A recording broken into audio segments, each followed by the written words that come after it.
porque você precisa saber exatamente o que você quer, onde vai ser feito, como vai ser feito. Então isso exige do proprietário um pouquinho mais de calma, um pouquinho de calma até, porque a ansiedade de querer fazer logo, isso atrapalha um pouco, né? E passar por algumas fases que são assim importantes e necessárias.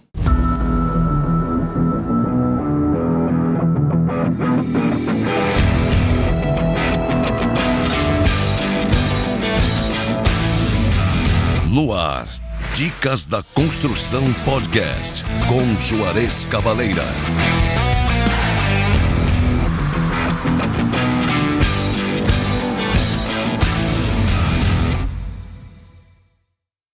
Olá, tudo bem? Seja bem-vindo ao podcast Dicas da Construção. Meu nome é Juarez Cavaleira e esse podcast é um podcast voltado à construção civil, onde vamos falar tudo, desde a aquisição do terreno, passando por todas as etapas da obra até a entrega da chave na mão do cliente. Hoje estou com um profissional requisitadíssimo no Vale Paraíba, engenheiro civil especialista em concreto armado, Sr. Jefferson Estefano.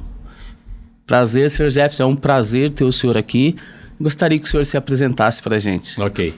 Bom, eu sou de Taubaté, nascido em Taubaté, formado aqui em Taubaté. Primeiro eu quero agradecer a oportunidade de estar aqui hoje falando prazer com é vocês. Nosso. Eu acho que é uma grande oportunidade de estar falando um pouquinho sobre a construção de um modo geral e talvez especificamente em Taubaté, né? Sim.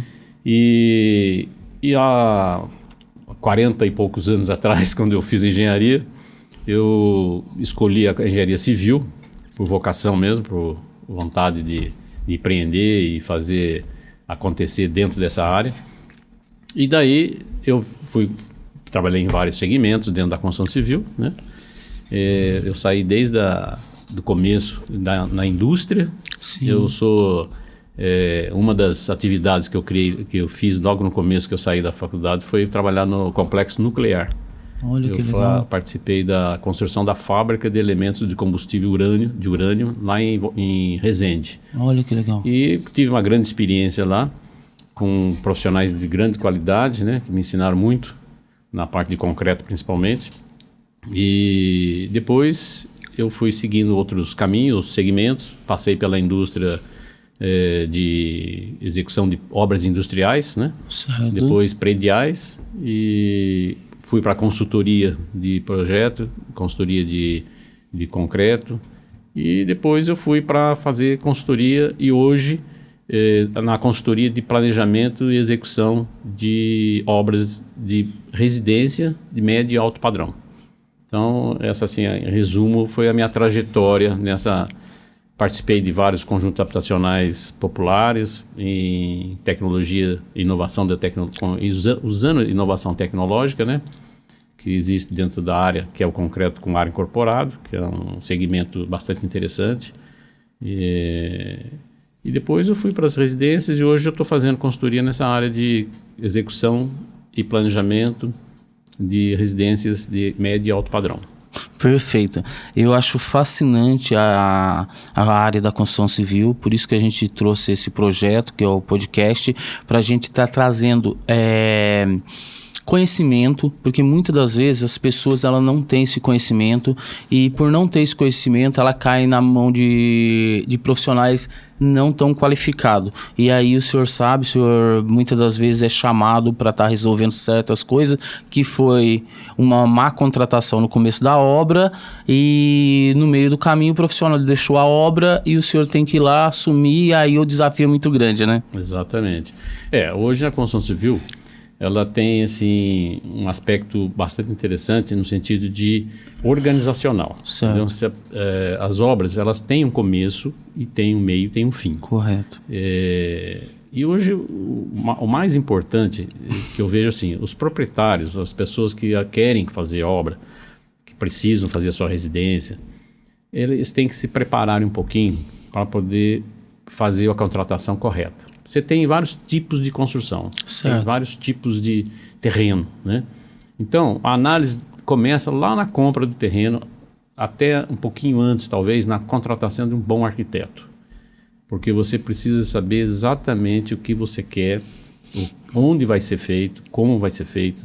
Então isso exige do proprietário um pouquinho mais de calma, um pouquinho de calma até, porque a ansiedade de querer fazer logo, isso atrapalha um pouco, né? E passar por algumas fases que são assim importantes e necessárias, né? Certo. Então a contratação de um bom arquiteto para já poder fazer todo o planejamento daquilo que realmente o proprietário precisa e o que realmente ele consegue fazer, porque nós temos que levar em consideração os recursos, Certo. que é importante. Já tive casos de fazer consultoria dentro do mercado para os proprietários que às vezes não têm ainda a noção exata do custo de uma obra. Certo. E isso é perigoso, entendeu? Certo. Então o arquiteto tem essa função de deixar claro para o proprietário quais são os recursos necessários e qual é a aspiração que o proprietário tem em relação à edificação dele, né? Certo. Então tem essas etapas que são muito obrigatórias e necessárias. Senhor Jefferson, o senhor já parou para tipo assim, um tempinho na sua vida para contabilizar quantos sonhos o senhor já realizou? Ah, bastante. Olha, veja bem, a gente trabalhou em conjuntos habitacionais, né? Certo. Então, um conjunto de 2.000 casas, 3.000 casas, 5.000 casas. Eu sei que são sonhos de 5.000 pessoas, né? Então, assim, é muito interessante. Conjunto habitacional é um sistema mais industrializado, né? Certo. São casas padrões, elas têm um padrão de fazer, né? Tem uma arquitetura padronizada, na maioria das vezes. Então, você está fazendo um projeto industrializado. Certo. Mas mesmo assim, são sonhos. Claro. Porque são pessoas que estão querendo um lar, que é a grande necessidade do ser humano é ter seu teto, né? Sim. Então, eu acho que até assim, é importante as pessoas saberem o que tem que fazer para se ter esse lar, essa habitação que vai ser a vida dele, que vai fazer parte da vida dele, né? Sim, sim. Então é importante a pessoa ter uma boa noção de tudo que vai fazer. É legal. Mas muitas famílias provavelmente têm realizado seus sonhos com as habitações que a gente participou. Olha que perfeito. Deixa eu perguntar uma coisa para o senhor, que é uma dúvida de muitas da maioria que a gente conversa no dia a dia de obra. Qual é o momento de eu estar contratando um engenheiro? Antes de comprar o terreno ou depois que eu compro? Porque o senhor falou que tem que todo um cuidado, né, para estar escolhendo o terreno, isso? Exatamente. Então o senhor acha que, tipo, um exemplo assim, o senhor daria uma dica, ó, primeiro procura um engenheiro, você achou o terreno que gosta? Vamos ver se isso dá no que eu preciso. Exatamente. É importante quando a pessoa começa a pensar em construir, e primeiro eu aconselharia ela fazer algumas pesquisas, Certo. inclusive de locais, comprar algumas revistas especializadas para poder ter uma ideia do que ele está pensando em fazer, entendeu? Porque isso ajuda, inclusive, o profissional que vai desenvolver depois o projeto. Ele vai ter uma noção melhor, tá certo? E a partir daí, obviamente que ele vai ter que contratar um arquiteto, porque eu acho que projeto tem que ser um arquiteto. Certo. É importante que o arquiteto ele é mais bem formado, não que o engenheiro não faça. Certo. O engenheiro ele também faz projeto, porém o arquiteto tem uma formação mais adequada para desenvolvimento de utilização do espaço da melhor forma possível e enquadrando todas as aspirações do proprietário. Então é importante que o arquiteto participe de uma reunião dessa para que ele possa desenvolver, com certeza, com maior assertividade, a parte de como utilizar aquele espaço. Certo. É lógico que tem que ter um terreno nessa hora. Sim. Então a compra do terreno, eu acho que tem que ser feita, e é necessário que o proprietário pense nisso, é que ele tem que pesquisar o local, o bairro, o tipo de terreno. Eu tenho um cliente que esperou quase 2 anos para comprar um terreno, porque ele queria um terreno numa situação que ele tivesse uma oportunidade de se sentir na casa dele, certo, mais ou menos o mesmo que ele sentiria quando ele estava ainda na casa dos pais deles que moravam em chácara. Olha que legal. Então ele foi esperando acontecer e aparecer um terreno próximo dessas ideias dentro de um condomínio fechado. Certo. Até que ele conseguiu, um ano e pouco, quase 2 anos depois, ele conseguiu um terreno que tinha umas características que poderiam atender a necessidade dele de estar morando numa residência com aspecto visual de morar em chácara, dentro de um condomínio. Certo. O que ele fez? Ele comprou um terreno com um declive E nesse declive o arquiteto fez toda a parte de social e lazer na altura de 1,20 m acima da rua mais ou menos, onde ele teve a oportunidade de, nessa altura, visualizar toda a parte da mata que tinha fora do condomínio, que é uma mata de preservação ambiental que não vai nunca sair de lá. Certo. Então isso ajudou a fazer o projeto dele. E atrás da casa dele é uma praça, então não vai ter edificação. Certo. Então ele conseguiu conciliar as inspirações dele como morar num condomínio fechado, porém com uma visão de chácara. Certo. Quando ele está no meio da área de lazer, ele está num ambiente totalmente aberto e a sala dele é aberta por vidro, né? Quer dizer, ela tem portas de vidro grande que dá diretamente para essa área toda. Então ficou exatamente como ele pensou. Então o que eu vejo? Eu vejo que é importante o proprietário se preocupar um pouco e perder um pouco de tempo com essas pesquisas, porque ele vai cada vez mais acertando o projeto dele. Certo. Com um bom arquiteto, participando dessas ideias e transferindo para o projeto o que o proprietário pensa, mas com a técnica do arquiteto, passou pela fase de projeto e já está aprovado pelo proprietário e pelo arquiteto o projeto, aí entra a fase de engenharia, que é o quê? Contratação do engenheiro, que é o que vai executar aquele projeto. Certo. Né? Que são áreas diferentes, né? O arquiteto tem mais a função de projetar e o engenheiro mais a função de executar. Certo. Nada impede dele projetar também. Entendeu? Certo. Mas eu vejo assim, nessa sequência, o proprietário vai ter um produto de melhor qualidade. Certo. E isso ajuda no atendimento das necessidades dele. E aí você começa a obra do começo, não tem jeito, né? Dentro das fundações e vai edificando. E aí cada projeto tem a sua complexidade. Certo. Depende do projetista, do arquiteto. Né? Um exemplo, Sr. Jefferson.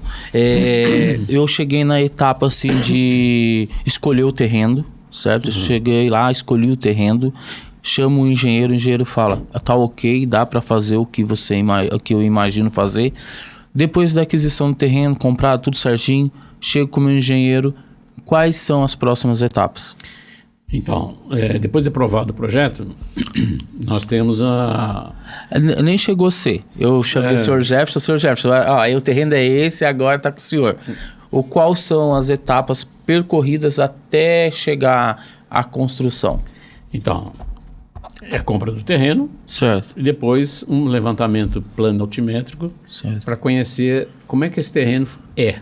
Que é aquela sondagem, aquela coisa? Ainda não. Não. Você vai conhecer a topografia do terreno para poder ver se o terreno tem todas as quedas necessárias ou vai ter que corrigir em cima do projeto, que é o projeto do arquiteto. Certo. Você tem que fazer um levantamento plano altimétrico e passar para o arquiteto para ele saber como é que o terreno funciona, como é que o terreno é. Para ele aproveitar as quedas ou não do terreno, entendeu? Depois que passa por esse projeto de plano altimétrico e análise do arquiteto, aí feito o projeto, faz toda a documentação, logicamente, né, da aprovação de projeto, tem todo plantas, tem a parte necessária de prefeituras, né, e aí são toda a documentação necessária de aprovação. Certo. Passou pela aprovação, aí você já tem a certidão, certidão de construção, não, é a certidão, é o alvará de construção, que você vai fazer... vai ter autorização para começar a obra. Certo? Aí, feito isso, você contrata o pessoal de execução. Correto. Né? Então, esse é o caminho inicial. Aí você preparou o pessoal, aí entra algumas coisas que tem que ser analisada, no sentido de que cada tipo de projeto existe uma necessidade e um tipo de profissional qualificado para atender. Certo. Tem projetos mais simples, que são projetos fáceis de ser executados, e projetos mais complexos, que são projetos que têm balanços, tem áreas grandes de vão, entendeu? Com vão grande. Então você precisa analisar quem vai pegar para executar. Normalmente aí tem um engenheiro executor, vai ter que analisar a parte estrutural da casa, como é que ela é.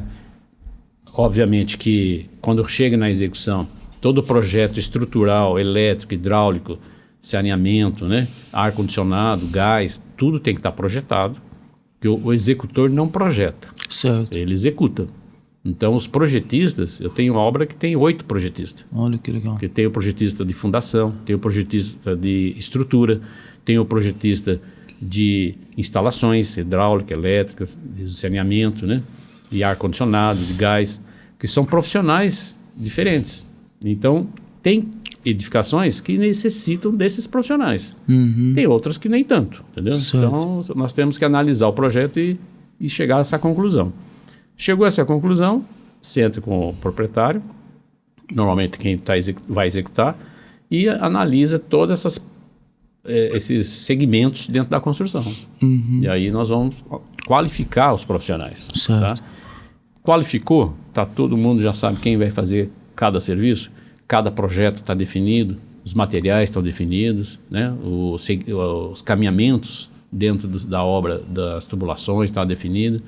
Alguma coisa pode ser corrigida durante a obra, mas basicamente 80%, 90% tem que estar definido, Certo. para facilitar a execução. Certo. E aí começa pela fundação, né? Então cada obra tem um tipo de fundação. Certo. Tá? Não dá para padronizar a fundação de uma obra.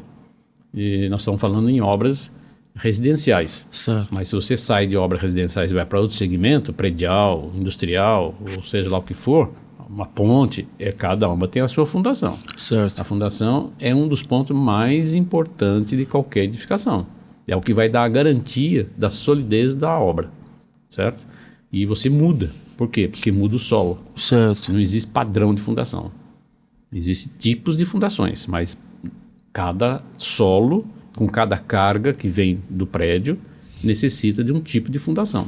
Correto. Para isso tem calculista específico para essa área. Já pegamos terrenos com 0 de resistência. E já pegamos terreno com rocha. Entendi. Entendeu? Lá em Ubatuba, por exemplo, é um lugar muito complicado de fazer. Sim. Tem bairros lá que você esquece o terreno. Até teve uma situação antigamente lá na Praia das Toninhas que teve um prédio que ele chegou ele precisou ser demolido, né? Exatamente.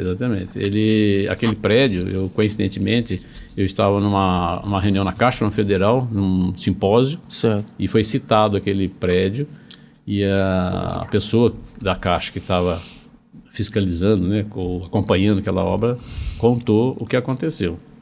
Olha, eu vou contar porque isso é bom que as pessoas saibam. Sim. Que às vezes uma atitude pode provocar um prejuízo desse tamanho. O prédio estava pronto, hein?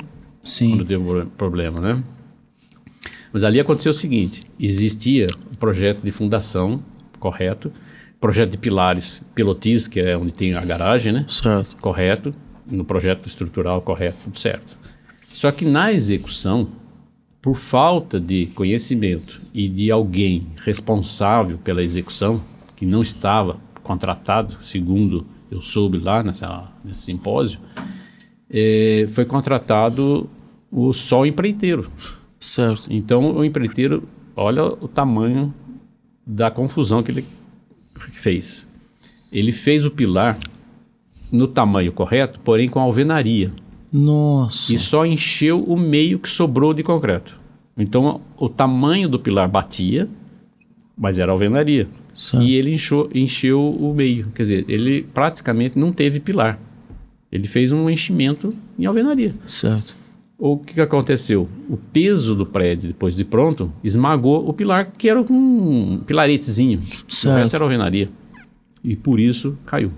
Deixa eu perguntar uma coisa para o senhor. Eu vi isso aí em construções no Japão. Um exemplo assim que eles pegam, não sei se é a mesma situação, parece que eles fazem tipo uma escora, alguma coisa e conseguem manter o prédio. E isso não haveria possibilidade ali? Poderia. Eu não sei o grau de comprometimento da estrutura quando ele desceu. Certo. Então, de repente, o grau de comprometimento da estrutura após ele ter descido, certo, chega a ponto de que não pode se aproveitar. E lá você tem... não pode pôr em risco, né? E lá também tem areia, né? Que é um fator que... Exatamente. Lá em Ubatuba tem muita areia e muito lodo. Certo. Que areia até não é problema, dá para você resolver. E até areia é um solo que com sapata você resolve com tranquilidade. Certo. O problema é o lodo. Lá no Perequê, nós temos prédios que a gente fez lá no passado, que tivemos que fazer uma troca de solo de 2 metros para depois fazer o prédio. Olha. Porque era lodo, o especialista que nós contratamos na época para estudar a situação sugeriu tirar aqueles 2 metros e colocar solo novo para poder fazer uma sapata em cima desse solo novo compactado e apoiar o prédio. Certo. Então, soluções tem, né? Tem que ser só assim, através de especialista. Então, é isso que eu falo.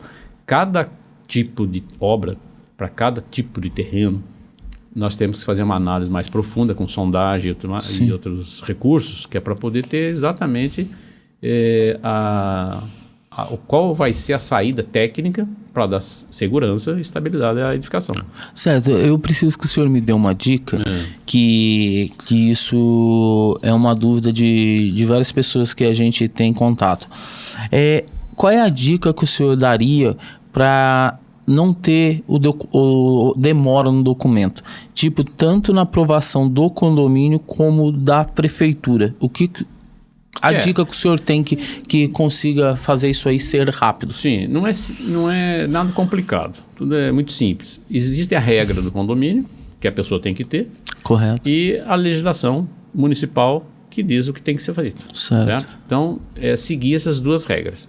O importante é ter um arquiteto que tenha esse conhecimento, ou engenheiro que tenha esse conhecimento, dar entrada e acompanhar o projeto.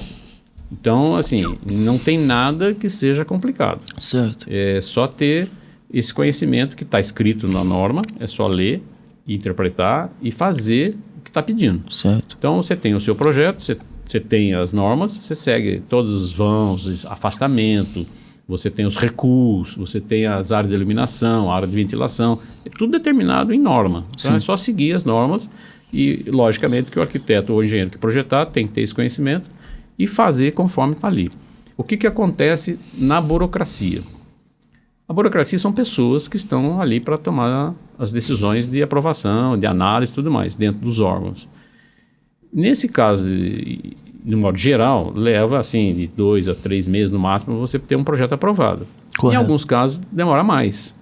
Depende da complexidade do projeto ou depende da boa vontade dos órgãos públicos de fazer corretamente e mais rápido. Certo. Entendeu? Então aí eu acho que é uma conversa que tem que ter com os órgãos e acompanhar de perto o projeto. Não tem nada assim complexo nisso, entendeu? Mais um termo assim de demora. Qual foi a maior demora que o senhor pegou? Então, Taubaté, vou falar de Taubaté, Sim. a gente conhece um pouquinho melhor. Nós temos assim, em média, até o ano de 2020, uma demora maior de projeto que levou. Se for residencial, é um tipo de projeto. Se for predial, é outro tipo de projeto, certo, que tem outra análise. De um modo geral, os projetos residenciais, eles estavam levando 6 a 7, 8 meses para ser aprovado. O que é muito longo para quem está pensando em construir. Muito Por quê? mesmo. Porque nesse período nós temos altas de materiais, falta de mão de obra, uma série de outros segmentos que podem ser prejudicados pelo tempo. Né? E quem faz para vender, pior ainda, porque daí ele tem o capital dele parado. Correto. Então isso atrapalha muito a vida do empreendedor, e é mesmo que não for um empreendedor, porque ele tem que ficar esperando um projeto para fazer as coisas. Né? Sim. O que a gente tem visto é que depois de 2020 e 2021, houve uma mudança na prefeitura, aqui em Taubaté, com um sistema novo de implantação, que foi implantado lá para aprovação, que melhorou bastante. Certo. E que nesses últimos dias, meses, parece que está voltando atraso. Nós não sabemos o que está acontecendo. Mas isso é ruim, entendeu? Isso é ruim, porque os empreendedores estão parados, esperando o projeto para poder desenvolver seus projetos na cidade. Movimentando a economia da cidade, inclusive. Certo. Porque na construção civil você lida com vários segmentos. Correto. Tá certo? Você tem os profissionais da área de engenharia, que são os arquitetos, engenheiros. Depois você tem o pessoal da área de imobiliária, que faz a venda. Depois você tem o pessoal dos depósitos de materiais de construção, que movimenta o material. Aí você tem mão de obra que está na cidade e precisa ser empregado. Quer dizer, você tem vários segmentos que dependem da construção civil. E não podemos esquecer que construção civil, ela, se não é 20% do PIB, é quase isso. Sim. Então, em todo o Brasil. Principalmente na nossa região, né? E principalmente aqui, que nós dependemos muito do serviço, né?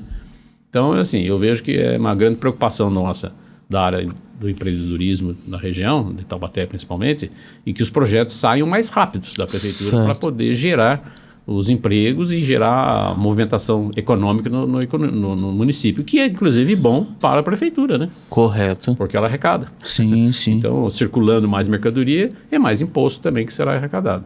Certo. Então, é interessante para todo mundo. Então, a dica que eu dou é assim, acompanhe o projeto de perto e trabalhe com profissionais que saibam exatamente o que estão fazendo. Certo. Porque aí eu acredito que o teu projeto não vai demorar muito tempo para sair, não. Certo, senhor Jefferson. Passando por todas essas etapas, onde começa a parte de sondagem do terreno? Então, quando começar a fazer o projeto, depois da arquitetura pronto, aprovado, vai para mão dos especialistas. Certo. Um deles é o estrutural, que inclui aí a fundação, né? Certo. Nessa hora ele vai precisar conhecer o terreno. Correto. Então, uma visita no local é importante e a sondagem. O que é a sondagem? A sondagem é uma prospecção via barra para retirada do solo até uma altura, dependendo do calculista, ele vai querer até 12 metros, 15 metros, dependendo do que aparecer nessa primeira sondagem, no primeiro furo que a gente fala, né? Que é para retirada do solo. Certo. E a partir daí, conhecendo o solo, o que tem, que tipo de solo, que a sondagem vai mostrar todo tipo de solo que está encontrando ali, ele vai dimensionar a fundação. Pode ter água, né, que é inclusive, e pode não ter. E pode ter outro tipo de solo fraco, que se chama os solos orgânicos, que são solos de pouca resistência à compressão, né? Onde vai descarregar a carga do prédio, entendeu? Então, tem que analisar tudo isso e buscar solos que são mais resistentes à capacidade de absorção das cargas, entendeu? Então, nesse sentido, a sondagem é fundamental. Tem que ter. Todas as obras tem que ter. Certo. A partir daí, o calculista dimensiona toda a fundação, dimensiona toda a parte de superestrutura, que é acima da fundação, e fica...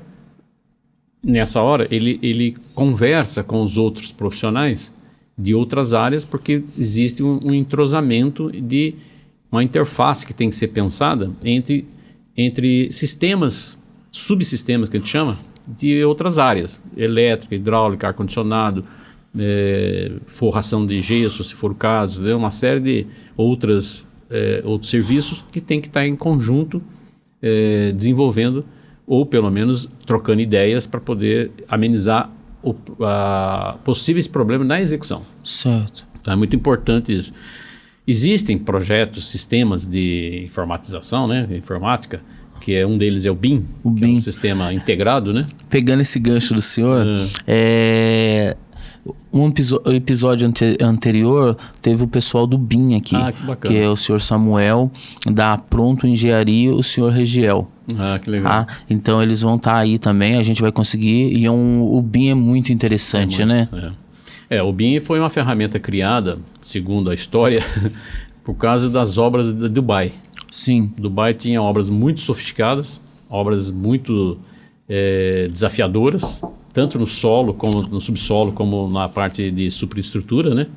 E tiveram que criar uma ferramenta para poder ter uma noção exata de como desenvolver o projeto estrutural e de funcionalidade do prédio em quase que real. Certo. Então o BIM, ele integrou todos os projetos numa plataforma e ele lê todos os projetos como uma interface, mostrando todas as situações de conflitos ou não conflitos de todos os projetos ao mesmo tempo. Certo. Então é assim, uma ferramenta excepcional para projetos mais complexos, inclusive, né? Mas com isso, você consegue dar uma velocidade maior, tanto nas soluções técnicas como na própria execução da obra. Sim. E quanto menos conflito você tiver, mais rápido essa obra vai sair. E mais economia, né? Mais economia, porque tempo em obra é dinheiro. Sim. Porque você tem, além das altas dos materiais, você tem o custo operacional de uma obra, que é indireto, mas está lá. né? Todo o pessoal que dá suporte para uma obra é indireto, mas sem esse pessoal você não executa. Sim. Então é importante. O que eu vi no BIM, que eu achei muito interessante, é que você consegue ver todos os pontos, desde a tomada, parte elétrica, parte hidráulica, e muitas das vezes, principalmente o senhor passa por isso, tem muitas obras em sequência, toda hora o senhor está num lugar, passa um ponto despercebido, e ali não, o senhor pega, olha, poxa, essa aqui não pode estar aqui. Exatamente. Entendeu? Daí o senhor já consegue refazer tudo de novo. Exatamente. Né? O BIM dá essa situação claramente para o projetista, e muito transparente e muito rápido. Entendeu? Sim. Inclusive, tem sistemas que a gente trabalha no escritório lá, inclusive, a gente trabalha com um sistema de cálculo chamado elementos finitos, que você consegue dimensionar a estrutura, sabendo ponto a ponto o que está acontecendo em termos de resistência, em termos de esforços, entendeu? De tensão, para saber exatamente se aquela estrutura, naquele ponto, ela vai aguentar a carga ou não. Então, você consegue corrigir toda a estrutura, se precisar, e ir refazendo o cálculo imediato. Então, é assim, é uma tecnologia muito legal, muito bacana, e resolve qualquer tipo de problema. É usado, inclusive, em aviões, em cálculo de estrutura de avião. Imagina, senhor Zé, quando o senhor começou na engenharia, se tivesse um sistema desse, não? O senhor perdeu muitas noites de sono tentando refazendo, né? Só para você entender, na época que eu comecei, não tinha calculadora na faculdade. Olha, senhor vê. Era régua de cálculo, uma réguinha pequena, que você fazia cálculo que parecia até coisa de, assim, medieval, né? Uma réguinha fazendo cálculo. E foi quando eu cheguei, eu estava no terceiro ano, até o terceiro ano de faculdade, ainda era assim. Daí do terceiro para frente, começou a aparecer as primeiras calculadoras fazendo 4 operações. Certo. Aí logo em seguida apareceu uma que era científica. Sim. Mas ainda era novidade. Não se usava ainda, não era nem, o pessoal nem sabia usar. Começou a estudar como é que seria o uso dessas máquinas na faculdade. E hoje nós temos aí que praticamente sistemas que calculam não sozinho, porque a concepção do cálculo depende do profissional, mas a velocidade do cálculo é a máquina que é capaz de fazer numa velocidade que a gente não consegue fazer. Senhor Jefferson, eu tenho uma dúvida, o senhor falando isso aí. Esses são os engenheiros raiz, né? Porque hoje com a parte de sistemas, tudo ficou mais fácil, né? Tipo assim, e mais veloz. Eu tenho essa dúvida, parece que as construções de antigamente, parece que o tempo de vida útil dela é maior. E as estruturas delas parecem ser mais reforçadas, porque antigamente a gente vê que o prédio era um esqueleto e depois vinham fechando. E isso até eu gostaria que o senhor me falasse. E hoje veio o bloco estrutural, que sobe lá o bloco, coloca aquela varinha de ferro lá nos cantos e tal, e a laje já vem, assenta em cima e já vem logo o outro. Exato. O que o senhor tem, o que o senhor poderia falar desses dois sistemas? Não, é assim, os dois é seguro? Os dois são seguros, os dois funcionam, não Mas tem se na nenhum. nossa região tivesse terremoto, como que faria? Porque um tem o esqueleto, ele é todo travado. Isso. E o outro, ele não pode fazer aquele sistema de escorregar? Não, ele é calculado justamente para suportar todos os esforços que são previstos em normas dentro da região que nós estamos. Certo. Tá certo? Então, não justifica eu colocar um pensamento na hora de cálculo, que tudo isso gera custo, né? De que aqui pode ter um terremoto igual tem no Japão. Certo. Isso não justifica. Eu vou fazer uma obra num porte com uma tecnologia, com recursos que vão ficar tão caros que fica inviável. Certo. Porque não é a realidade nossa. Certo. Então nós temos que adequar toda a edificação à nossa realidade. Certo. Já houve mudanças, inclusive, de normas por causa da mudança climática. Já aconteceu. Por exemplo, a nossa região, ela tinha uma norma há anos atrás prevendo ventos até 80 km por hora. E hoje a norma nova está falando em ventos de 120 km por hora. Caramba. Então, o que aconteceu? Houve mudanças climáticas e a norma, por precaução, aumentou esse vento, a velocidade desse vento, para que os calculistas possam calcular prédios com uma ação do vento maior do que vinha. Certo. Tá certo? Não que os outros vão cair, não tem nada, não vai acontecer Sim, isso. sim. Mas as previsões é que os prédios novos venham ter esforços maiores, porque são mais altos, são mais esbeltos, né, que são estruturas mais leves, por causa da tecnologia, tanto de cálculo como de execução, aumentaram, né? São mais sofisticados. Então, os ventos também ajudam a prever esforços e quando o vento é maior, ele consegue prever um esforço maior, calcula-se com aquele esforço maior que vai dar um outro resultado, dando mais robustez à estrutura. Então, isso é assim, não tem problema nenhum. Certo. Os dois sistemas funcionam normal, sem problema nenhum. E o que precisa é, logicamente, os calculistas, que está na mão deles isso, é ter a norma atualizada para que faça os cálculos dentro das normas atuais. A norma nada mais é, falando em norma, que eu acho importante, todas as edificações, não importa se é casa, se é prédio, todas elas têm normas. Todos os serviços são normatizados. Fundação tem concreto, tem norma. A alvenaria de vedação ou estrutural tem norma, entendeu? Todas elas têm norma. É importante que todo mundo saiba disso, que quando for contratar alguém para fazer qualquer tipo de edificação, pedir que seja feito dentro das regras da norma, porque isso é a garantia que ele vai ter do produto. Sim. Que é o que ele está comprando. Ele está comprando uma residência ou um apartamento. Se está feito de acordo com as normas dão para ele a garantia de que está sendo bem feito, né? Então é importante isso. Muitas das vezes acontece de se executar obras que não tem a pessoa qualificada para se fazer os serviços que são feitos dentro das previsões em norma. E isso pode pôr risco na construção civil, na edificação, né? Então é importante atentar para esse detalhe da norma. Senhor Jefferson, como o senhor está falando aí de mudanças no mercado da construção, tecnologia empregada, porque a tecnologia hoje na construção civil, ela está muito presente, certo? Sim. Principalmente a parte de novos modelos construtivos, né? Qual é a opinião do senhor no estilo steel frame? Steel frame. Então, o senhor já chegou a trabalhar? O senhor acha que esse é um modelo que veio para ficar? Ou o senhor acha que está ainda... é um modelo que vai ter resistência em se encaixar no tipo de região que a gente tem? Porque a gente aqui... cedo tá chovendo, à tarde tá frio, chega à noite tá o calor. E eu acredito, não sei, se isso pode alterar o produto. Olha, pela experiência que a gente tem, eu não tenho muita experiência no steel frame, mas eu conheço um pouco. E eu posso dizer para você o seguinte: é um sistema que funciona, exige algum conhecimento tanto de quem faz, de quem utiliza, né, que vai morar numa casa dessa, e ele é muito prático. Não vejo nenhum problema de edificação segura, se ela é estável, não tem nenhum problema. Ela é bem feita, com profissionais competentes e especializados nessa área. O que é o steel frame? O steel frame é uma estrutura em aço fino, né, que se chama de montante, e chapeado, que são chapas de acartonado, que a gente chama, que é o gesso acartonado, é uma camada de gesso e cartão dos dois lados, são chapas, que são fixadas nesses montantes, formando parede de 10 centímetros, 9 centímetros, dependendo do projeto. E quando é casa, ela tem uma estrutura um pouquinho mais robusta, que é para poder dar suporte ao vento, à carga de peso e tudo mais. Certo. E todas as instalações são embutidas nela. O que acontece no Brasil, ao meu ver, é que essa tecnologia é um pouco nova aqui.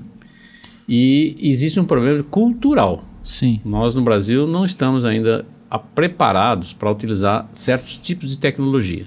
Eu tive a experiência num prédio que eu administrei há uns anos atrás e utilizei um outro material como fechamento. Era o Ciporex, que é um concreto celular, é um bloco grande. Sim. É um concreto leve, né? Ele tem um bloco que pesa, a densidade dele é baixa, 400 kg por metro cúbico, é baixa, o concreto pesa 2 toneladas, né? Então ele é um bloco leve para fechamento interno e externo. Correto. Isso há um tempo atrás, e até hoje não mudou muito, é um bloco novo. Aqui no Brasil é de pouco uso na área residencial, na área predial residencial. Certo. Mas a gente adotou porque naquele momento era um material que dava uma boa solução, rapidez e, além disso, ele dava uma superfície plana pronta para acabamento. Correto. Mas eu tive resistência dos moradores, porque era um prédio feito por administração, Certo. onde os proprietários participam, né, com o rateio do custo da obra. Então, eles Perfeito. participam da execução. Eu tive problema cultural. Por quê? Entendi. Porque o comum na nossa região não é ter materiais alternativos. É sempre ter ou bloco de cerâmico ou bloco de concreto. Sim. Então, como é que eu fiz para resolver essa situação de cultura, né? Eu levei o pessoal para conhecer prédios em São Paulo sendo executado por esse material, por empresas idôneas de grande porte que fazem prédio em São Paulo utilizando esse material. E visitamos prédios prontos, né? E prédios em execução, até realmente eles se convencerem de que esse material era uma alternativa boa para nós. Sim. Né? Ia economizar, ia dar velocidade, que o bloco tem 60 por 60, quer dizer, um bloco grande, Certo. e podia usar tanto internamente como externamente, depois revestido com gesso internamente e com massa externamente, né? Então, quer dizer, esses problemas culturais nós temos no Brasil, é bem significativo. Eu tive uma outra experiência que na área de habitação de baixa renda, Certo. que foi numa região fora daqui, na região de Bauru. Nós fizemos 4.000 casas lá, na época, e é casa em concreto com ar incorporado. É uma tecnologia nova também, que você pega o concreto e injeta ar nele com um aditivo. Certo. Então ele sai de uma densidade lá de 2.400 kg por metro cúbico e cai para 1.900 quilos por metro cúbico. Então ele tem ar, ele vira um soufflé, com microbolhas. Para que servem essas microbolhas? Servem para você ter uma queda da temperatura dentro da casa. Olha que interessante. Então você deixa a casa com um ambiente mais tranquilo em termos de temperatura e acústica também. Porque o ar, a microbolha, serve como barreira térmica. Isso é uma câmara de ar que você cria dentro do concreto. E essa câmara de ar feita por essas microbolhas, elas formam uma barreira.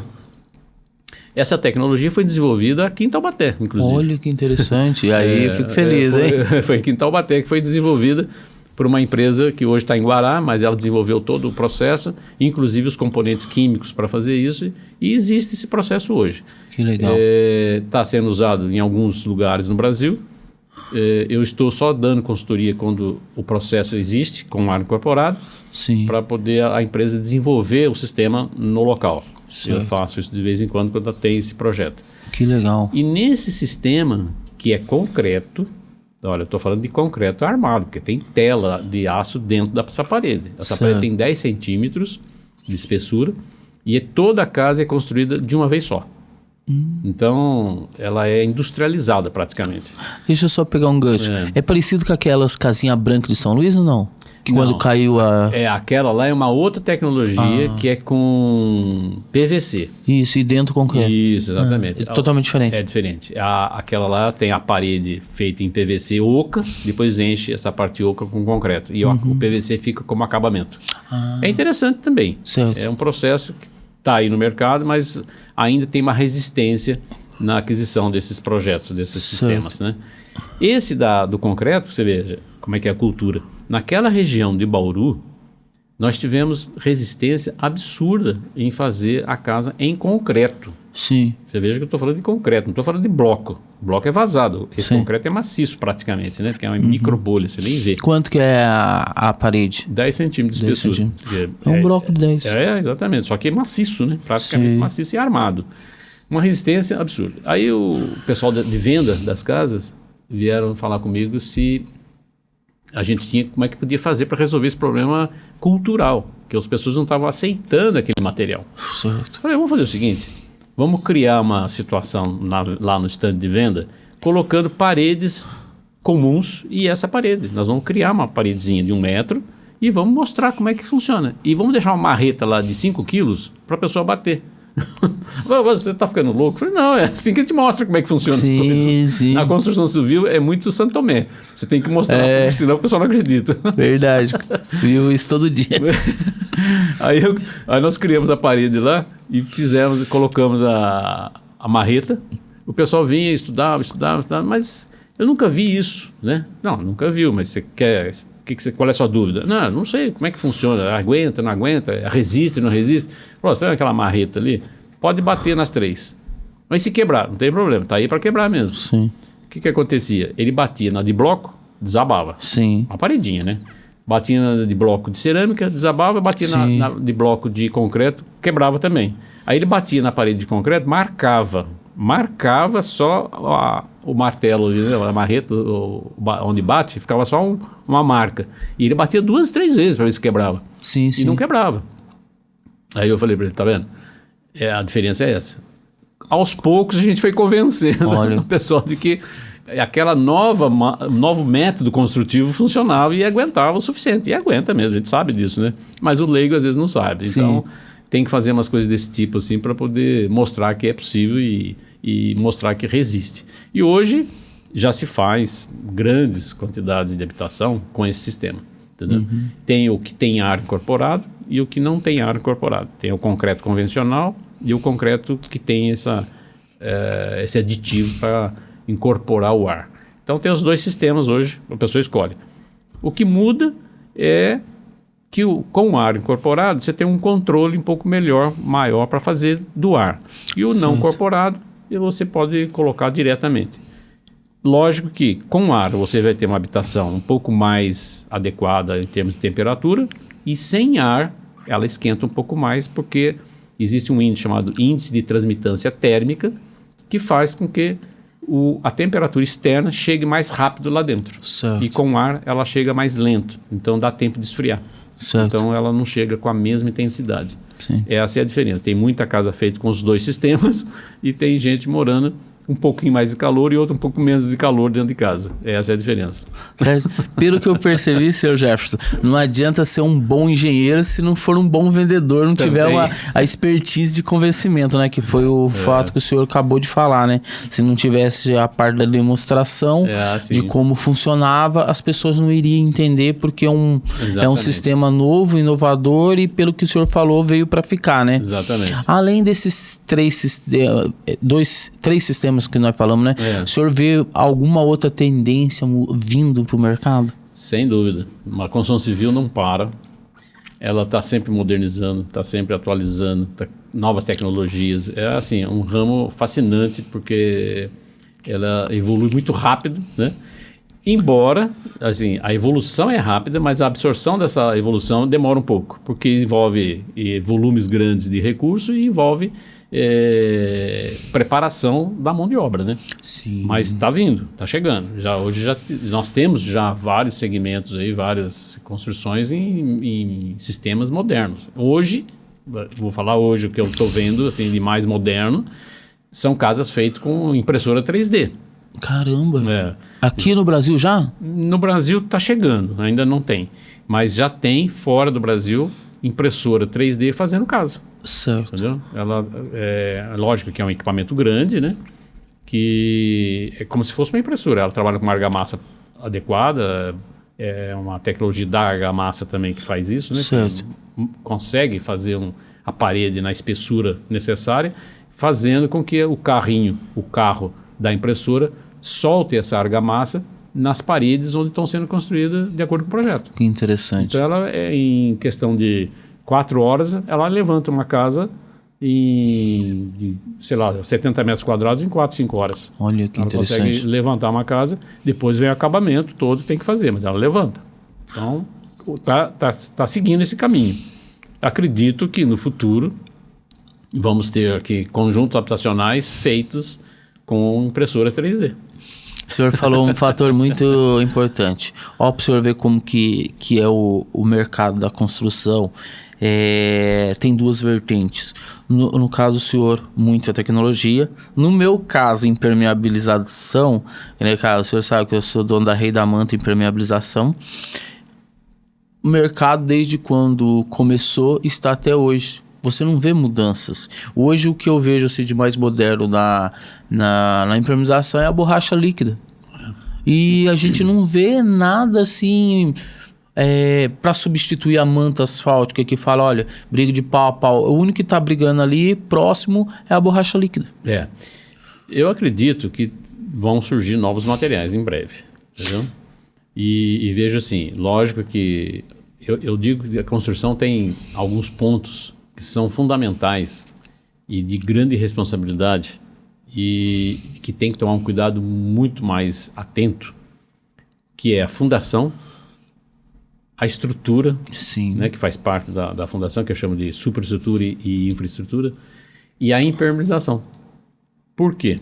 Porque a impermeabilização é que vai garantir toda a proteção de todos os materiais que estão não à vista. Sim. Que ela, depois que você passou a impermeabilização, ela não aparece mais. Não aparece. Então ela é uma proteção da estrutura da casa.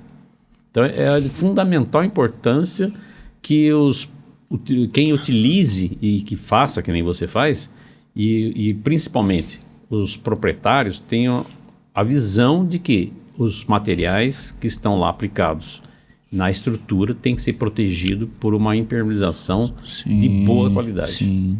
Que a impermeabilização, depois de feita e coberta com piso, com massa, você não vê mais. Não vê.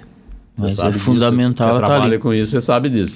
Então é importante a boa execução, um bom teste de estanqueidade antes de fazer o fechamento desse material. Sim. Que é cobrir com os pisos, acabamentos e tudo mais. Então é fundamental. Eu já vi obras muito boas, obras assim de qualidade excelente, que pecou na impermeabilização.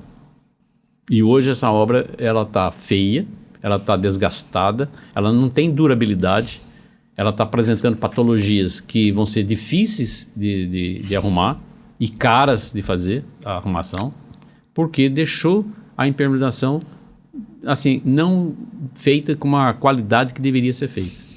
Então é importante esse ponto, é um dos pontos mais importantes da edificação. Senhor Jefferson, aqui na região, a gente trabalha o Vale do Paraíba todos, sul de Minas, litoral norte. A nossa maior dificuldade aqui é que as pessoas não dão atenção ao baldrame. E daí o que acontece?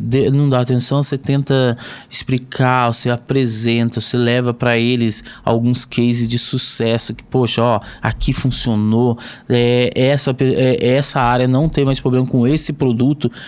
A pessoa, não, pode deixar que eu vou lá e passo lá um Neutrol, passo uma argamassa polimérica e tá tudo resolvido.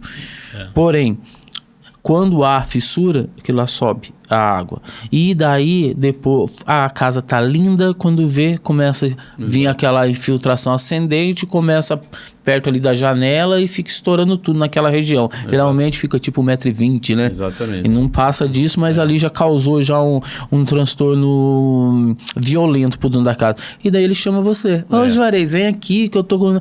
Eu já falo, olha, meu amigo, agora partiu. E que é garantia. É isso que eu acho lindo. E daí ele pega e fala assim, eu preciso de garantia. Meu amigo, você pecou na execução. Agora, tudo que você for fazer daqui para frente é paliativo. Infelizmente acontece isso. Por isso que é importante a presença de um consultor ou administrador, um coordenador, uma pessoa que seja da área, responsável. Pra você ter uma ideia, existe no mercado uma prática que é fazer o projeto da arquitetura e contratar um empreiteiro para fazer. Certo. Tá errado? Não, não tá. O que tá errado? É não ter alguém acompanhando. Certo. Porque tem que ter alguém da área, principalmente casas que custam valores significativos, porque tem áreas grandes, então você tem um volume de material grande. Casas pequenas você consegue arrumar com recurso pequeno, mas Correto. Casas grandes você não consegue, então você gasta muito. Então é importante ter a figura de um administrador de obra ou coordenador de obra que tenha essa visão total, que é para ele saber, a cada serviço que vai ser feito nessa edificação, ele precisa ter um procedimento que dê qualidade e garantia e durabilidade. Existe procedimento para tudo. Se você pegar o QPPH, por exemplo, que é qualidade, ou Qualiab, que é o sistema de qualidade, a ISO, você vai ver que tem todos os procedimentos para todos os tipos de serviços. Então, vai fazer baldrame, tem um procedimento. Você vai fazer impermeabilização, tem procedimento. Claro. Você vai fazer estrutura, tem procedimento. Todos os serviços têm procedimento. O que acontece é que os empreiteiros, não por assim, maldade, não é isso, é que eles trabalham com a outra formação, que é a execução. Certo. Tá certo? Então, a execução só não é suficiente. Ele vai executar. E nem sempre ele tem conhecimento técnico para executar da melhor forma aquele serviço. Então, ele executa da maneira que ele aprendeu há muito tempo atrás e ele continua repetindo. Certo. E muita coisa mudou. Sim. E alguns tipos de serviços, em algumas situações, precisa ter uma análise do que é melhor para aquela situação. Por exemplo, eu estou construindo uma residência de alto padrão que está abaixo do vizinho lateral, 2,5 metros. Certo. A parte do pavimento do subsolo da residência que está sendo feita está abaixo do vizinho. E tem o muro lateral que está na divisa, que eu vou fazer. Então, esse muro vai ficar começando abaixo do vizinho, 2,5 metros. Eu não posso chegar lá e abrir simplesmente 2,5 metros. Não é assim que funciona. Certo. Então, quais são os cuidados que tem que ser tomados para quando você vai trabalhar debaixo do vizinho, com o seu solo debaixo do solo do vizinho? Você vai ter que fazer uma análise estrutural do vizinho. Então, o que nós fizemos? Procuramos o calculista que fez a edificação do lado, procuramos saber qual tipo de fundação que ele adotou no muro dele e descobrimos que o muro dele estava o suficientemente feito e garantido para se fazer a abertura de 2 metros abaixo. Olha que legal. Ele teve essa preocupação quando ele fez a casa dele. Sim. Então ele falou, se alguém aqui abaixar, eu vou dar garantia fazendo meu muro com qualidade suficiente para poder suportar se ele abaixar. E o senhor teve todo esse cuidado também. De análise. Então é importante isso, porque senão você vai ter surpresa na frente. Sim, né? sim. Além disso, como eu vou ficar com o terreno exposto, a terra exposta na lateral, eu vou ter um muro que vai encostar no terreno. Eu não posso encostar o meu muro no solo dele. Certo. Porque se houver um vazamento dele lá, de alguma coisa, que tem piscina naquela região, esse vazamento vai entrar pelo solo e vai encostar no meu muro. O que aconteceu? Eu tive que fazer toda a proteção de drenagem preventiva. Sim. Para evitar de que um dia, se houver vazamento, aquela água venha encostar no muro e vai ficar à vista. Todo do muro da casa que está no subsolo, que é onde tem os quartos, vão ficar à vista, vão ter mancha de umidade que ele não vai tirar mais. Sim. Então essa preocupação existe quando você tem um coordenador de obra dentro do canteiro, analisando o que está sendo feito. Certo. É importante? Eu acho fundamental numa casa que vai custar em torno de 8 a 10 mil reais o metro quadrado, que você pense em tudo. Sim, Tá sim. certo? Então não é que seja uma ação assim sem valor, não, ela tem um valor a longo prazo de durabilidade. Sim. Entendeu? A impermeabilização é o que vai garantir a vida útil do imóvel. Exatamente. Só que o senhor deve pegar muito isso. Como que do senhor chegar a apresentar todo o projeto de impermeabilização, explicando para o cliente que aquilo lá que vai fazer o imóvel dele ter uma durabilidade maior, vai proteger as estruturas, e o cara fala, não quero. E daí, como que o senhor se sai, ou como o senhor faz para convencer? Já aconteceu? Já. Eu vou seguir a mesma linha de pensamento de um amigo meu que falou o seguinte: o pessoal que fuma cigarro, né? Que faz mal. Sim. E as pessoas não acreditam. Sabe o que ele fez? Ele leva lá no hospital e mostra lá o pessoal que fuma como é que tá o pulmão dele. Certo. Aí o pessoal fica preocupado. Aí, ó, então... ideia, hein? Eu pensar isso, hein? Então, eu acho que uma das ideias que eu já fiz, né, uma delas foi essa da parede. Sim. Eu mandei o cara bater na parede para ver a resistência da parede. A da umidade é levar em locais onde teve problema de patologia séria e falar do porquê que teve. Porque realmente é isso, o pessoal não tem ideia. Sim. O pessoal às vezes é novo, não tem experiência, não acredita, ou alguém chegou para ele e falou, é bobagem, usa tal coisa que resolve, entendeu? Pegar o gancho do senhor. Eu estava numa obra de alto padrão, e o empreiteiro falou na minha cara, não, tudo que ele falou aí pode deixar comigo que eu mesmo resolvo, que não sei o que e tal. Não deu 2 anos. É isso aí. Eu falei, daí? É complicado. E daí ele acreditou no empreiteiro, mesmo a gente mostrando para ele. Eu acho assim, o mercado, essa figura do empreiteiro, a culpa dele chegar nesse nível de influência, de interferir e de influenciar o proprietário, de mudança de certas técnicas, e ele não tem, às vezes, o conhecimento suficiente para adotar uma técnica com qualidade, quem permitiu, nos anos atrás, aí, que os engenheiros ficavam muito em obras de grande porte. Certo. Aí, com a mudança da economia nos anos todos, os engenheiros saíram do mercado e foram para lá, né?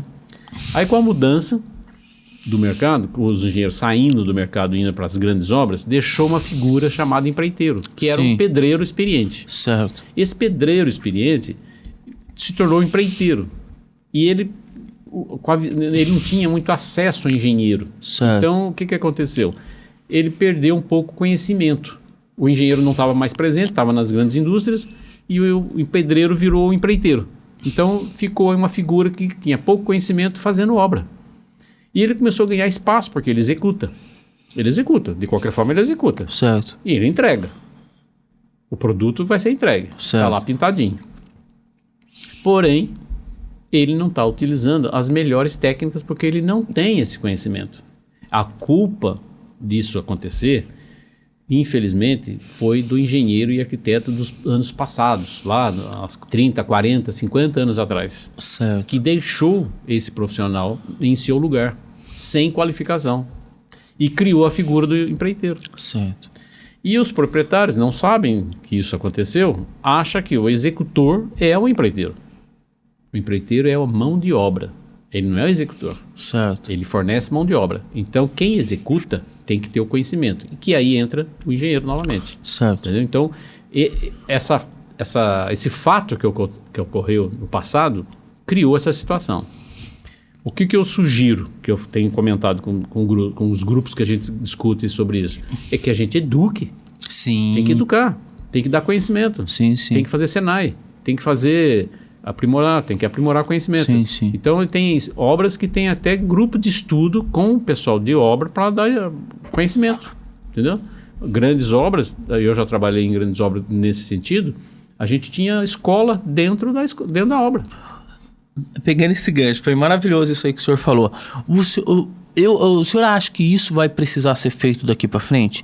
Porque um exemplo assim, estamos com muita dificuldade de profissionais tipo assim, que consiga executar, porque hoje os projetos exigem muito, né? O senhor já pensou nisso? Ou o senhor já precisou ter que ensinar os profissionais a lidar com aquele tipo de sistema? Sim. O senhor dá treinamento? Sim. Porque senão não iria, porque não achou profissional. Daí o senhor falou, o único jeito eu vou ter que fazer o treinamento. Eu tive uma experiência com... E o senhor acha que isso vai ser uma tendência? Sim. Vai cada vez mais... Nós estamos sentindo que menos conhecimento está chegando no mercado da produção de mão de obra, na produção com mão de obra da construção civil. Cada vez mais tem menos gente sabendo. Sim. E isso é preocupante. E, inclusive, às vezes até profissionais formados estão chegando no mercado com pouco conhecimento técnico de execução. Certo. Está muito teórico e está achando que o computador resolve tudo. Certo. Não é assim que funciona na prática. Certo. O computador ajuda você a fazer as coisas rápido, mas ele não pensa. Ele não vai fazer para você um cálculo estrutural. Ele não vai fazer. Você vai ter que conceber, ele vai fazer a conta rápida. E essa é a função dele. Uhum. Mesma coisa acontece no campo. Nós tínhamos lá atrás, há muitos anos atrás, grandes obras que formavam profissionais. Isso acabou. E esses profissionais já estão fora do mercado, estão saindo do mercado, por causa da idade e tudo mais. Você não acha mais mestre de obra com 40 anos sabendo. Sim. Você tem que pesquisar muito ou educar. Então, eu cheguei até a fazer uma vez um sistema de revestimento industrializado que eu tive, que era de argamassa projetada. Certo. Máquina que projeta argamassa na parede. Só que essa máquina projetava argamassa com base de gesso. Então a gente pegava a parede bruta na alvenaria e projetava internamente só com essa massa, que é uma massa à base de gesso especial, para dar acabamento de pintura já entrava com a pintura depois. Certo. Então era pegava o prédio bruto e deixava pronto para pintar. Era rapidíssimo fazer. E isso foi um desafio muito grande, porque nessa época não tinha mão de obra para fazer esse tipo de serviço. E eu tentei com pintor, tentei com gesseiro, tentei com pedreiro, e não dava certo. E o desespero batendo. E o tempo passando. Até um dia que eu cheguei para um rapaz que apareceu lá na empresa e falou que tinha chegado do Nordeste e estava precisando de emprego. Eu falei, certo. que experiência que você tem? Ele falou, nenhuma. Eu falei, então eu vou precisar de você. Certo. Por quê? Porque quem tinha experiência não queria aprender. Certo. E quem não tinha experiência estava ávido a aprender. Certo. Aí eu falei, vem cá, fomos aí para um terreno de um colega nosso que tinha uns galpões. Certo. E não estava revestido.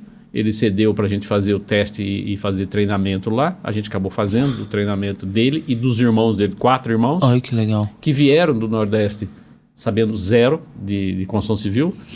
Colocamos um professor para educá-los e para dar conhecimento daquele equipamento, de como fazer, como dar o acabamento e tudo mais. Eles aprenderam em 15 dias, começaram a produzir com a qualidade técnica perfeita. O que o senhor precisava. O que ele precisava. Então a gente percebeu o seguinte, às vezes é mais fácil você pegar alguém que não sabe nada e educar do que pegar alguém viciado e querer que ele aprenda. Que já está com o ego lá em cima, né? E ele acha que sabe tudo, entendeu? Então isso é problema. Uma coisa que a gente passa muito, impermeabilizador é a mesma coisa que o senhor citou aí. A gente pega um impermeabilizador que ele já tem uma certa experiência, o ego dele é muito grande, ele acha que ele é a última bolachinha do pacote e só dor de cabeça. E você ensina pra ele e não entende, entendeu? Mas e deixa uma outra coisa que eu quero perguntar pro senhor. O senhor acha que como que a gente poderia, isso é uma dica do senhor, não poderia a gente pegar entre os construtores, tipo assim, sei lá, fazer tipo uma associação e pegar os melhores profissionais, engenheiros, arquitetos, impermeabilizadores e dar o treinamento para essa mão de obra que a gente precisa formar para o mercado? É interessante. Eu acho que através Porque até o senhor falou um dia para mim sobre isso, né? Dessa necessidade de uma união de todos que estão no segmento. E aí entra a associação de engenheiros, né? Existe a associação de construtores. Sim. E eu acho que é interessante.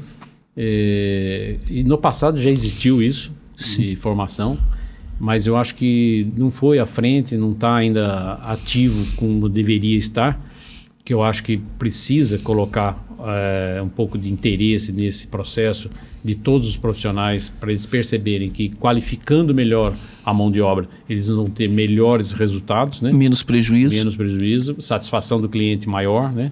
Que é o nosso objetivo, né? Sim. Dar uma durabilidade maior para as edificações. Pra você ter uma ideia, eu fui analisar uma residência há pouco tempo atrás que um colega meu ia comprar e a casa nova, ele ia ser o primeiro morador. Certo. Uma casa de 400 metros quadrados, num condomínio de alto padrão, casa boa. E ele queria que eu visse porque ele ia comprar. Eu falei, olha, eu vou ver, mas eu só vou ver porque não dá para analisar nada, não tem como saber, tá tudo pintado, tá tudo certo, né? Não dá para você ter ideia do que tá por trás da pintura, né? Em todos os segmentos, de elétrica, hidráulica, estrutura, alvenaria, massa, revestimento, impermeabilização, não dá para saber. Sim. E aí você vai ter que confiar em quem fez, né? Certo. Mas de qualquer maneira eu fui lá para conhecer e tal, vi que não tinha nenhum problema. Aí eu perguntei para ele o seguinte, a pessoa está vendendo porque ele fez para ela e está vendendo ou ele fez para venda? Ele falou, não, ele fez para venda. Falei, então eu vou dar uma sugestão. Entre na casa, alugue a casa e depois de um certo tempo você faz a proposta de compra. Olha que dica interessante. Entendeu? Por quê? Porque você não vai saber o que está construído até você utilizar. Então utiliza. É que nem você vai comprar um carro, você manda no mecânico. Correto. Aí o cara vai lá, testa tudo, mas a hora que você puser a mão no carro e ficar com ele, depois de um certo tempo você já vai saber o que você comprou. Uhum. A casa não é diferente. Depois de pintado, tá tudo certo. Certo. Agora, o que você realmente comprou, você vai saber depois de uns 6 meses, 1 ano. Certo. E olha, depois de 6 meses, a casa começou a apresentar patologias irreversíveis. Certo. Entendeu? Como umidade, esgoto com mau caimento, não estava funcionando direito, Sim. entendeu? Uma patologia que é um erro construtivo muito sério e de difícil solução, que é ligar a laje na parede em pé duplo, pé direito duplo, então tem uma altura de 6 metros, você liga a laje direto na parede amarrada, quando a laje trabalha, por causa da temperatura, existe a dilatação, retração, Sim. ela trabalha, quando ela trabalha, ela movimenta, e esse movimento, quando ela está amarrada na parede, ela leva a parede junto, então ela cria fissura na argamassa, que você não vê. Certo. Abaixo da laje, em torno de 1 metro, mais ou menos, 80 centímetros a 1 metro, ela fissura porque ela carrega a parede. Isso acontece por falta de conhecimento técnico. Certo. E o empreiteiro não tem esse conhecimento. Ele vai fazer como ele sempre fez, amarrar e amarrou. Ele não volta depois de 2, 3 anos para ver como é que aquela casa está. Entendi. O que aconteceu? Ele já está longe, né? Sim. Então, essa fissura na argamassa faz com que a água de chuva bata na parede e entre e vire bolor pro lado de dentro. Entendi. Então é comum você ver bolor pro lado de dentro em casas de pé direito alto, porque o cara não fez o serviço tecnicamente como tem que ser feito. Certo. Então existem esses problemas e falta de conhecimento. Por isso é importante realmente se criar uma situação que eu acho que poderia entrar vários órgãos aí para ajudar, Sim. que é interesse de todos, né? Como tem escola da prefeitura para certas profissões e tem Senai, Certo. poderia se criar uma escola com a ajuda das construtoras e dos empreiteiros de mão de obra para qualificar melhor os seus funcionários e ter um serviço melhor prestado. Certo. Tem muita gente fazendo isso em outras cidades. Ah, legal. Eu acho Sr. bacana. Jefferson, estamos chegando nos minutos finais. Gostaria de perguntar se eu esqueci de abordar alguma coisa que o senhor acha interessante estar falando. Fique à vontade. Eu acho que a gente abordou assim os pontos principais, né? Sim. Eu acho que é importante isso. E deixar claro que a construção é um sonho, na casa da habitação é um sonho das pessoas. Tem pessoas que passam a vida inteira trabalhando para fazer a casa. Sim. Quer dizer, vai fazer a casa e depois de 30, 40 anos já morando de aluguel vai fazer a casa. Eu conheço pessoas assim. Então você imagina o esforço que não fez para conseguir fazer a casa, né? E outros financiam. Sim. Financiam significa que vai pagar durante 20, 30 anos a casa. Então é um bem durável. O bem chama-se bem durável. E esse bem durável tem que ser durável. Sim. Né? Tem que ser de qualidade suficiente que dure 40 anos. Lógico, precisa de manutenção? Sim, mas não manutenção de patologias que você não consegue reverter. Certo. Que seriam patologia de raiz, né? Que você tem que dar a solução de raiz, que chama. Que é a solução que você resolve e nunca mais volta àquela patologia. Tem situações que a impermeabilização é uma delas, que por isso tem que ser bem feita, e dificilmente você consegue reverter isso lá na frente, né? Então, assim, eu acho que a gente já abordou aqui alguns itens importantes. Logicamente que a construção civil é um mundo, né, de coisas, mundo de ações, de materiais, de situações que falaríamos aqui semanas. Certo. Mas dentro do que a gente se propôs, eu acho que a gente abordou bastante coisa, abordou vários assuntos que são de grande relevância, para a população e para quem vai construir, Sim. para poder ter um bem durável de qualidade. Eu acho que é importante. Eu gostaria que o senhor deixasse uma dica para quem está construindo. Olha, é importante, uma dica boa, assim, que eu acho que eu sinto que falta, é o proprietário, aqueles que querem construir realmente, que estão preocupados, estudar um pouquinho o que é construção civil e procurar profissionais para auxiliar, desde a compra do terreno até a entrega da chave. Tem que ter. Porque o que acontece na prática é que os proprietários têm as suas atividades profissionais. Sim. Não estão ligados à área diretamente. A gente vê, essa semana mesmo eu vi uma pessoa que me procurou que ela estava assim, a 1000 por hora, estava muito preocupada, eu fiquei preocupado com o estado de ansiedade que a pessoa estava, porque ela trabalha e toca a obra que ela está querendo, a residência dela. Certo. Então você imagina o tempo que ela faz isso, o desgaste que ela está fazendo isso, sem ter a experiência, a expertise necessária para estar ali fazendo aquele trabalho. Então isso é ruim para a saúde dela. Então é importante que as pessoas procurem profissionais que estão aí no mercado, que não é nenhum absurdo, entendeu? De custo, vai fazer parte do custo dela, do custo da obra.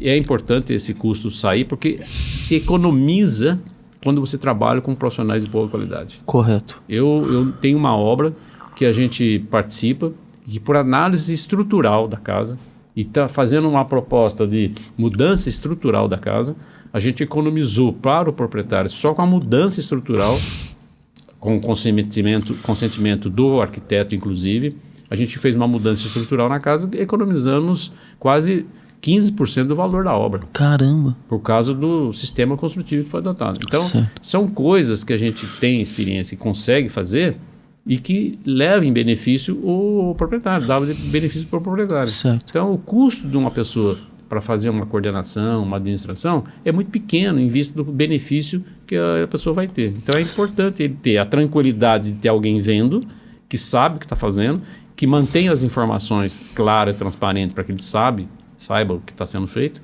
e o executor fique sabendo o que fazer da melhor forma possível. Perfeito. Para que tenha durabilidade, resistência e uma vida útil dentro do previsto. Certo, Sargento. Eu gostaria que o senhor, as pessoas que estão nos assistindo, como que ela faz para contratar o senhor? Olha, hoje nós estamos... eu tenho escritório em São Paulo, em São Caetano, mas moro em Taubaté. Perfeito. E hoje, depois da pandemia, eu estou ficando mais em Taubaté. Certo. Através do meu telefone. Pode ficar à vontade. Então é o 12 982 76 6730. Certo. O senhor tem rede social? Eu estou montando a rede, já está bem adiantado. Eu acho que mais uns dias ela entra no ar aí. Perfeito. E a gente vai divulgar um pouco dos trabalhos feitos aí até hoje. E aí a gente vai conseguir se comunicar melhor com o público, né? E o senhor vai estar mais vezes aqui, que o senhor sabe que o senhor é uma pessoa muito importante para mim, que o senhor foi uma das pessoas que mais me encorajou a ter montado esse projeto. Ótimo. E eu quero que o senhor esteja aqui com a gente sempre, elaborando o projeto, porque para a gente é muito importante. Como o senhor sabe, nosso podcast é um podcast informativo. Então, tudo que as pessoas tiverem de dúvida, elas vão ter os melhores profissionais aqui para ela estar buscando, sanando, até mesmo entrando em contato com esses profissionais. Então, esse é um dos intuitos. Fico muito feliz, agradeço muito. E até a próxima vez. Obrigado. Olá, meus amigos. Estamos chegando ao final de mais um vídeo. Convido vocês que gostam dessa matéria de construção civil, que se inscreva no canal, aperte o sininho para você ser avisado a cada episódio que for ao ar. Todas as quarta-feiras, às 20 horas, espero vocês aqui.